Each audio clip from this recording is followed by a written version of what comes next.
ഈശോയിൽ സ്നേഹം നിറഞ്ഞ എല്ലാ ദൈവമക്കൾക്കും പുതിയൊരു പ്രഭാതത്തിൻ്റെ എല്ലാവിധ ആശംസകളും നേരുന്നു.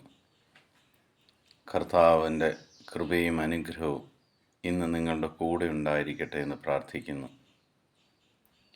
ഇന്ന് നമ്മൾ ശ്രവിക്കുന്ന തിരുവചന ഭാഗം പ്രഭാഷകൻ്റെ പുസ്തകം 50-ാം അധ്യായം 22-ാം തിരുവചനം. എല്ലായിടത്തും വൻ കാര്യങ്ങൾ ചെയ്യുന്ന സകലത്തിൻ്റെയും ദൈവത്തെ വാഴ്ത്തുക. അവിടുന്ന് നമ്മെ ജനനം മുതൽ ഉയർത്തുകയും കാരുണ്യപൂർവ്വം നമ്മോട് വർത്തിക്കുകയും ചെയ്യുന്നു.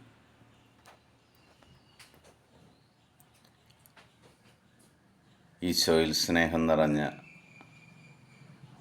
പ്രിയ മാതാപിതാക്കളെ, സഹോദരങ്ങളെ, നമ്മുടെ ജനനം മുതൽ ഓരോ ദിവസവും നമ്മളെ കൈപിടിച്ചുയർത്തുന്ന ദൈവത്തെ,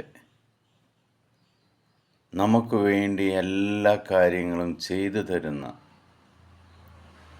ദൈവത്തെ വാഴ്ത്തുവാനാണ് പ്രഭാഷകനിലൂടെ കർത്താവ് നമ്മളോട് ഉപദേശിക്കുന്നത്. നമ്മുടെ മിടുക്കുകൊണ്ടാണെന്ന് ഒരിക്കലും ചിന്തിക്കരുത്. നമ്മുടെ കഴിവുകൊണ്ടാണ് ഞാനിതെല്ലാം നേടിയെന്ന് ഒരിക്കലും ചിന്തിക്കരുത്. ദൈവവചനം സത്യമാണെന്ന് ഓർക്കുക.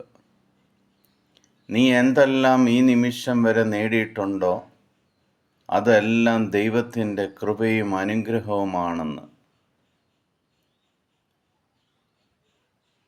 ഉറച്ചു വിശ്വസിക്കുക.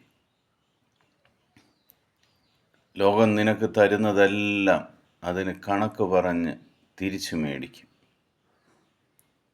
സർവശക്തനായ ദൈവം നിനക്ക് എന്ത് തന്നാലും അത് ദൈവത്തിൻ്റെ ഔദാര്യവും സ്നേഹത്തിൽ നിന്നും തരുന്നതാണ്. എല്ലാ വൻ കാര്യങ്ങളും നിനക്ക് വേണ്ടി ചെയ്തു തന്നവൻ സർവശക്തനായ ദൈവം തന്നെയാണ്.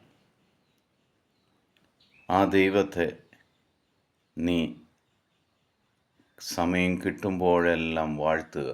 ആ ദൈവത്തിന് സ്തുതികൾ പറയുക. അവൻ നമ്മോട് കാരുണ്യപൂർവ്വമാണ് പ്രവർത്തിക്കുന്നത്.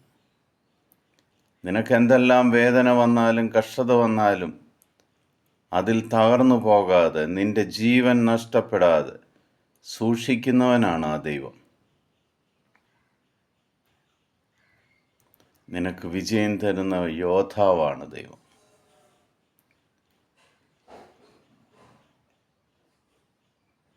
ഈ ഉപദേശം നമുക്ക് ഏറ്റെടുക്കാം. കർത്താവേ, ഞാൻ ജനിച്ച നാൾ മുതൽ ഈ നിമിഷം വരെ എന്നെ അങ്ങേ ഉള്ളം കൈയിൽ പരിപാലിക്കുന്നതിന് ഞാൻ നന്ദി പറയുന്നു. എനിക്ക് വേണ്ടതെല്ലാം തന്ന് എന്നെ അനുഗ്രഹിക്കുന്നതിന് നന്ദി പറയുന്നു. എനിക്ക് തരുന്നതെല്ലാം സമൃദ്ധമായിട്ട് ലഭിക്കുന്നതിന് നന്ദി പറയുന്നു. ദൈവത്തെ സ്തുതിക്കുന്ന നാവ് നിങ്ങൾക്കുണ്ടാകട്ടെ എന്ന് പ്രാർത്ഥിക്കുന്നു. പിതാവായ ദൈവത്തിൻ്റെയും പുത്രനായ യേശു ക്രിസ്തുവിൻ്റെയും പരിശുദ്ധാത്മാവിൻ്റെയും കൃപയും അനുഗ്രഹവും നിങ്ങളുടെ മേലുണ്ടായിരിക്കട്ടെ. ഈശോ മിശിഹായ്ക്ക് സ്തുതിയായിരിക്കട്ടെ.